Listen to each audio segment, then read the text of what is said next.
Recently एक attack हमको देखने को मिला है यूएस के न्यू ऑर्लिन्स शहर में। यह अटैक एक टेररिस्ट अटैक था। इस अटैक में एक व्यक्ति जिसका नाम था शमसुद्दीन जब्बार, इन्होंने अपने ट्रक को रैम किया पेडेस्ट्रियंस पे और इस अटैक में 15 लोगों की डेथ हुई है and around 35 people are said to be injured.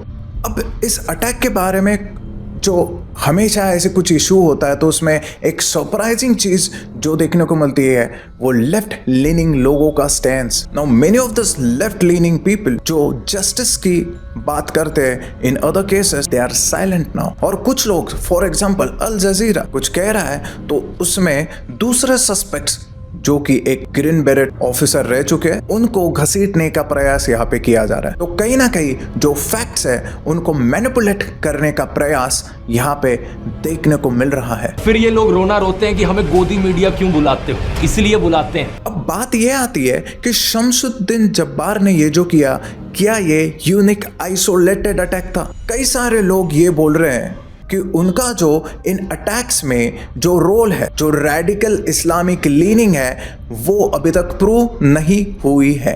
लेकिन अगर हम उनके वीडियोस देखें, जो वीडियोस सोशल मीडिया में उन्होंने खुद पोस्ट किए थे, उसमें उन्होंने खुद कहा है कि he has inclinations towards ISIS और उन्होंने लोगों को मारने की भी बात इन वीडियोस में कही है। उसके बाद जब उनके घर पे सर्च ऑपरेशन चला तो उनके घर पे होली कुरान की एक कॉपी भी पाई गई और उस कुरान में वर्स 9.111 जो था वो खुला हुआ था, जिसमें स्लेन, फाइटिंग फॉर अल्लाह, इन सारे चीज़ों का मेंशन है। उसके बाद भी कुछ लोग ये कहना चाहते हैं कि he had no ideological inclination towards radical Islamic terrorism.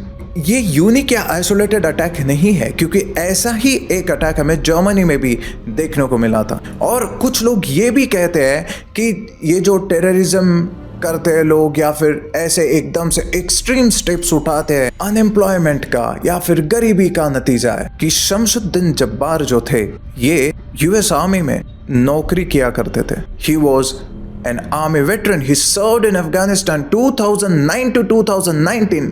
He was working with the US Army और उसमें का जो IT वाला सेक्शन है उसमें भी उन्होंने कुछ साल he was associated with that too और उनका एजुकेशन भी यूनाइटेड स्टेट्स की फैसिलिटीज में हुआ है। ऐसा ही एक इवेंट हमको देखने को मिला था मैगडेबर्ग जर्मनी में और इस इवेंट में भी ऐसा ही कार रैमिंग इवेंट इन्वॉल्व था। तालिब अल अब्दुल मोहसिन स्ट्रेटेजिकली वो अपने आप को एक्स मुस्लिम बता रहे थे, लेकिन विटनेसेस के अकॉर्डिंग ये एक स्ट्रेटजी थी एक्स मुस्लिम कम्युनिटी को टारगेट करने की, उनको बदनाम करने की। हालांकि उनके व्यूज फिर भी कंट्रोवर्शियल रहे हैं, बट स्टिल उन्होंने भी इसी तरीके के इंटरनेट पे कुछ पोस्ट किए थे जो इंडिकेट कर रहे थे कि ऐसा कुछ एक्सट्रीम स्टेप वो उठाने वाले हैं।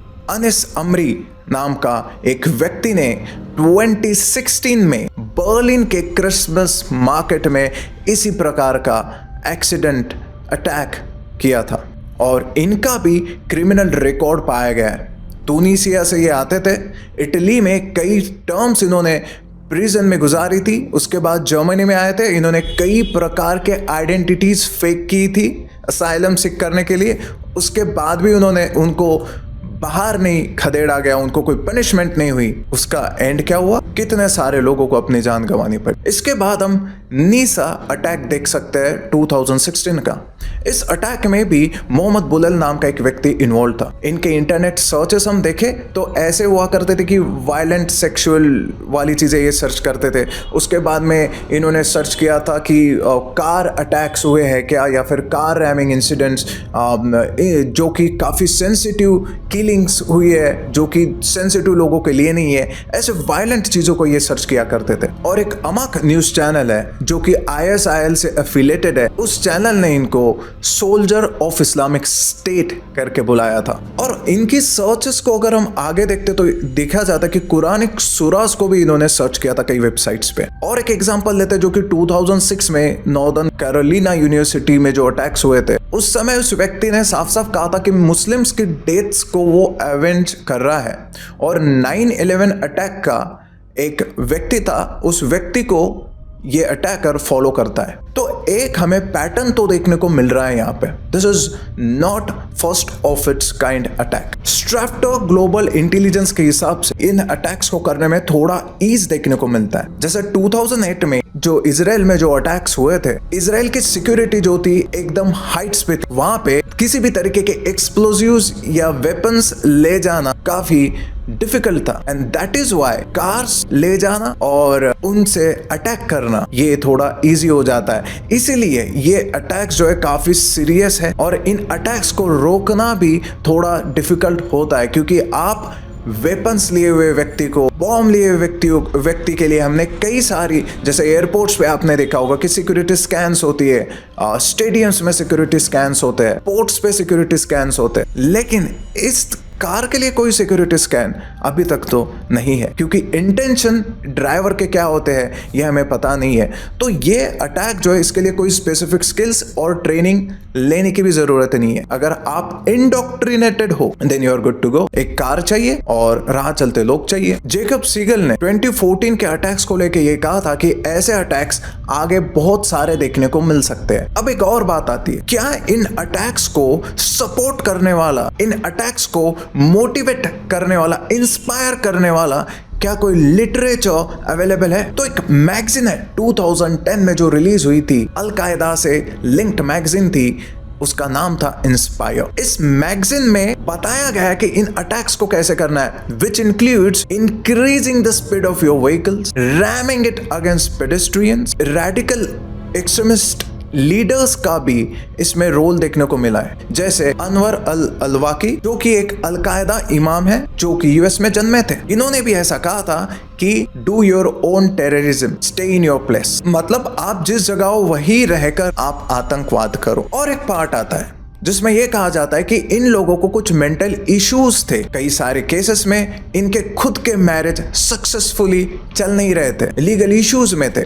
फॉर एग्जांपल शमसुद्दीन जब्बार के भी एलिमनी इश्यूज की हमने बात की थी। आज हम देख रहे हैं कि mental issues are rampant, they are widely prevalent in today's society. लेकिन इन मेंटल इश्यूज का क्या फायदा उठाना अच्छी बात है? जब आप डिप्रेस्ड हो और आपको कुछ ऐसी आइडियोलॉजी मिल जाती है which are suicidal in nature, इस सिचुएशन को भी हमें ध्यान में रखना चाहिए। नेक्स्ट पॉइंट जो है वो आता है कि क्या फैमिली मेंबर्स इसमें, उनका रोल क्या है? तो 2-3 केस की मैं बात करूंगा। जैसे मोहम्मद बुलैल की मैं फॉर एग्जांपल बात करूं तो उनके केस में उनके फैमिली मेंबर्स का कहना था कि ये एक डिवोट मुस्लिम नहीं थे, रमजान में प्रेयर्स भी ऑफर नहीं करते थे। It is very hard to believe, क्योंकि इनके भी पास, जैसे इन्होंने सर्चेस किए थे तो इनके कंप्यूटर में कुरान से रिलेटेड कुछ सर्चेस पाए गए थे। और हम जैसे शमसुद्दीन जब्बार की भी बात करते हैं, इनके फैमिली मेंबर्स भी कह रहे हैं कि इट इज वेरी सरप्राइजिंग कि ऐसा सब हुआ है,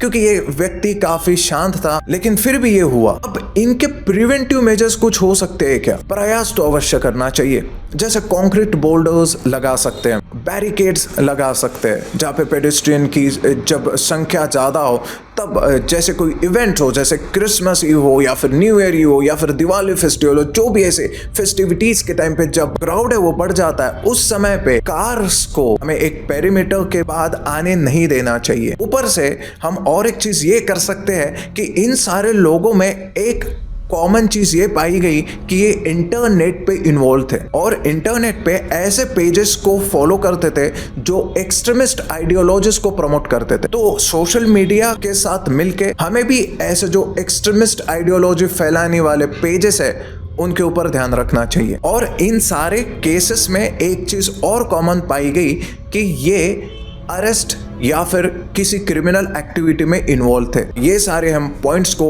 इकट्ठे करके हम एक सर्च मैश तैयार कर सकते हैं और उसके बाद हम ऐसे लोगों को फिल्टर कर सकते हैं। जो अनीस अमरी की हमने बात की थी, उस समय में भी अथॉरिटीज के पास में डेटा तो था कि हाँ ये व्यक्ति कुछ गलत चीजों में इन्वॉल्व है, लेकिन ये सारे मैसेजेस एनक्रिप्टेड थे, इसलिए कोर्ट में ये मैसेज स्टैंड नहीं कर पाए। तो लीगल एडजस्टमेंट की भी जरूरत। बहुत सारी यूरोप के देशों में इमिग्रेंट्स के अगेंस्ट कुछ ऐसे लॉज नहीं है, क्योंकि इस्लामोफोबिक टर्म से वो डरते हैं। दैट इज वाई इमिग्रेंट्स के साथ में या फिर इमिग्रेंट क्रिमिनल एक्टिविटीज को के साथ डील करने के लिए कोई भी ऐसे लॉज यूरोप में नहीं है। तो ऐसे लीगल एक ग्लोबल लेवल पे, क्योंकि ये अटैक्स अभी हमको ग्लोबल लेवल पे देखने को मिल रहा है, एक लीगल फ्रेमवर्क होना चाहिए जो ऐसी चीज़ों को एड्रेस कर सके। So this is my saying.